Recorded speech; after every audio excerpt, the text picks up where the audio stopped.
Shalom, my friends. Special thanks goes out to Ron for this one.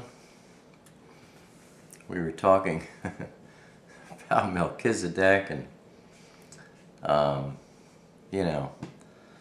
people, it's been a great mystery for a lot of years. Many scholars have always put out that Melchizedek is an early appearance of Yahshua, our Messiah. Some say that he's Michael the Archangel. Some say that he's Noah's son Shem. Some people just say that he's some other guy. But I believe that he has to be Yahshua. First of all, the first thing we have to understand is that Melchizedek is not a name. It's a title. Melchizedek. Malchi means king. Tzedek means righteousness. We all know who has the title King of Righteousness, and that is Yahshua. Melchizedek was also known as the King of Salem. Salem, Shalom, peace. Yahshua, another title of Yahshua is the Prince of Peace. And another important key is there's a rule.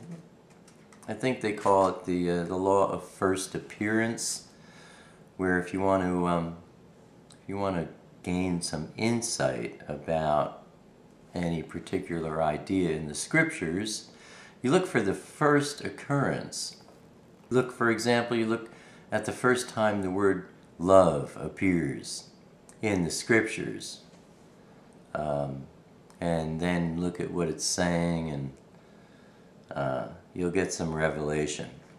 And of course that would be in Genesis.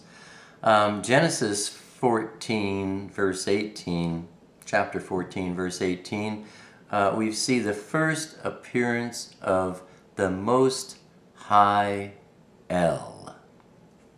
Elohim, we know, is the plural reference for the Father, the Son, and His Kodesh Spirit. But Genesis 14:18, where we see Melchizedek mentioned for the first time, it's also the first appearance of the Most High El. Yahweh. Yahshua.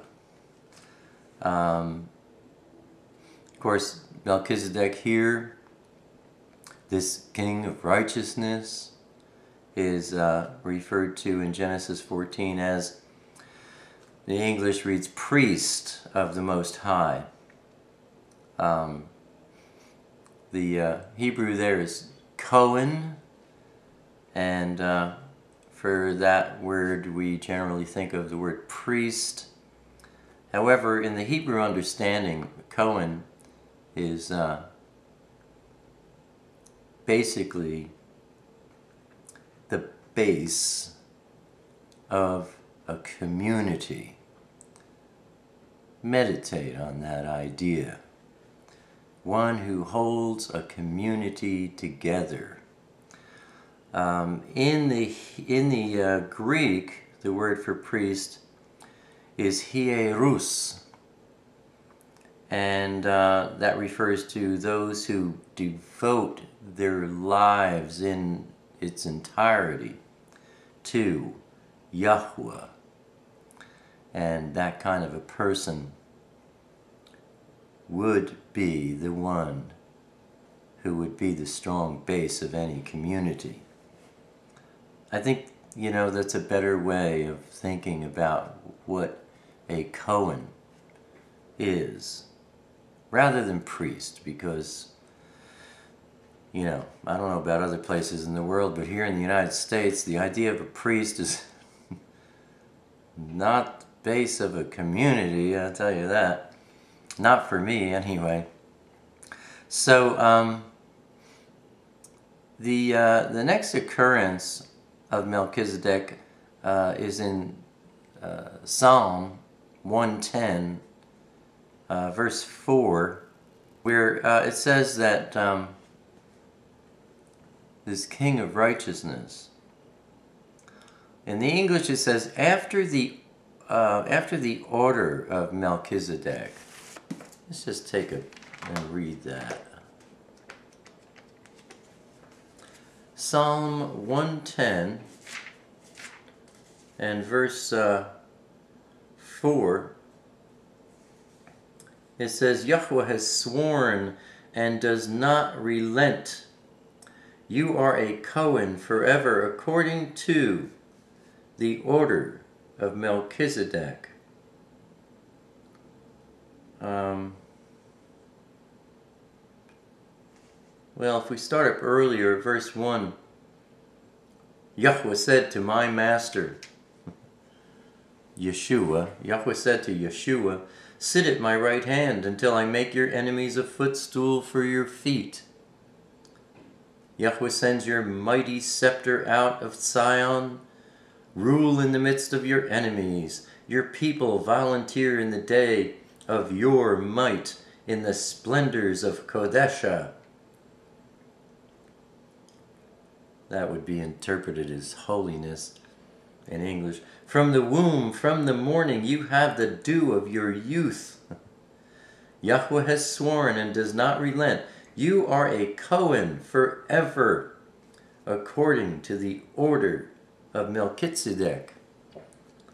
You know, even in this English, from the HalleluYah Scriptures, which does a pretty good job of translating the Hebrew. But again, this is a good point that I'm making recently. It's becoming stronger and stronger that we do well to study Hebrew. It would be good to take an introductory course in Hebrew. I would not suggest going any further than that. Just an introductory course. Don't go any further, because when you go further, they start feeding you a lot of the westernized garbage that will just get you back off the path. But a good introductory course where you learn the alphabet, the letters, and their basic meanings. After that, I'll put a link in the more info section below this video to Brad Scott, a page on YouTube. I think it's a new site, but there's 44 videos. They're a half hour each, 22 hours. Well worth digging into. And after that, you can go over to Brad's website and maybe look at his books and CDs and things that he has to offer. I'll put a link to his website there too. I've been digging into all Brad's stuff, and I'm just in love with the information. But this is a great example. You know, Psalm 110:4 says, you know, after the order of Melchizedek. Now, the words after the, I'm not even sure how they get in there. Because they're kind of grouped together after the order. Which brings us to Strong's H1700. Divra is the word, and it means the cause, the manner, or the reason. And the root behind divra is from H1697, davar, which means speech, word,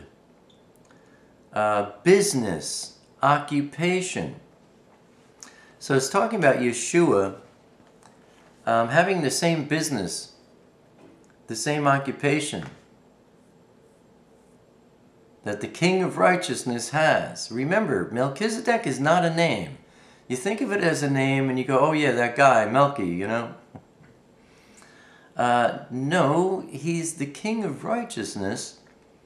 And here in Psalms, and of course in Hebrews chapter 7, the whole chapter, and chapter 6 as well, gets into this relationship of Melchizedek and Yahshua together. And when you consider that in Psalm 110 verse 4, it says that, you know, you're of the order of the King of Righteousness.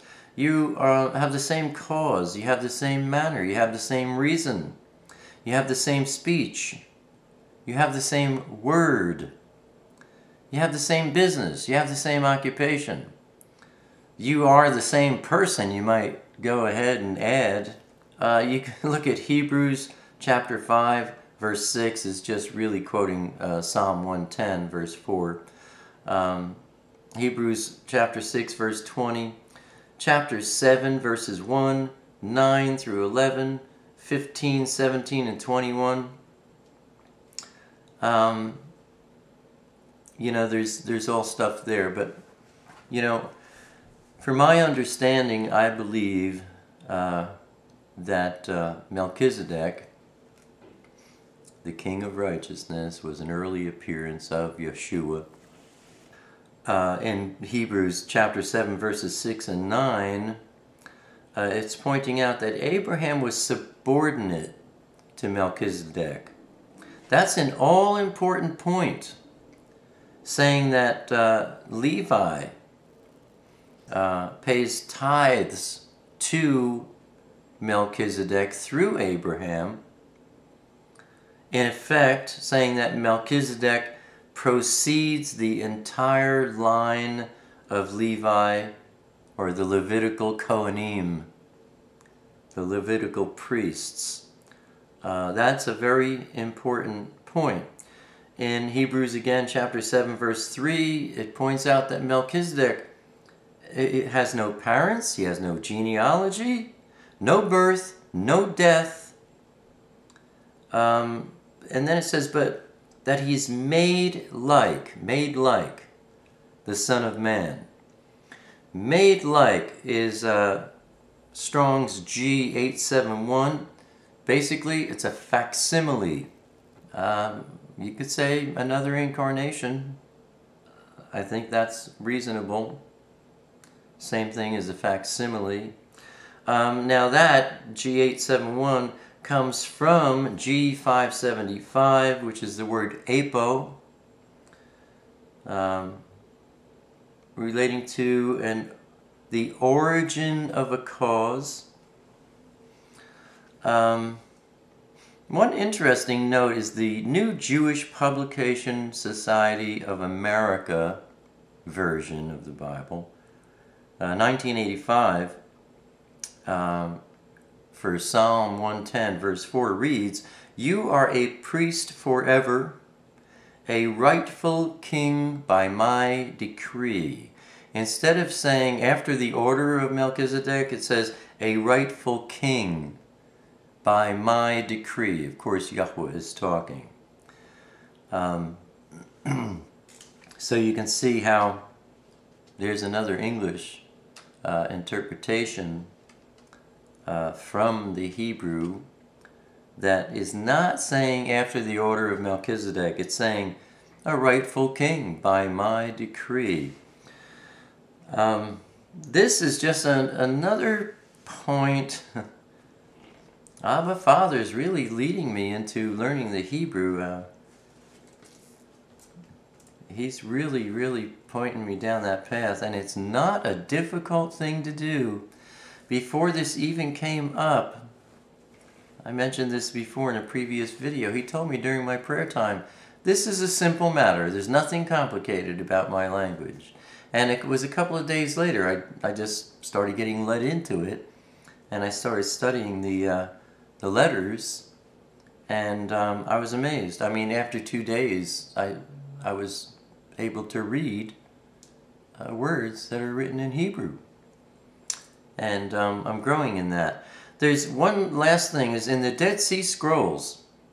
There's one scroll, number 11Q13, in column 2. It says that Melchizedek will carry out Yahweh's wrath, and it also says that Melchizedek is the one who delivers the people from Satan. Belial, it says. Belial is the Lord of lies. That's Satan. So if you look at that in the Dead Sea Scrolls, it's very, graphic description of Yahshua in the tribulation. So I don't see Melchizedek as being Michael. I don't see him as Noah's son Shem. I mean, come on. Melchizedek he's no birth, no death. That doesn't apply to Shem. It doesn't apply to anybody else. And when you add all the other elements together, it all does apply to Yahshua. So for my money, Melchizedek, again, it's not a name, it's a title. The King of Righteousness is Yahshua. Shalom.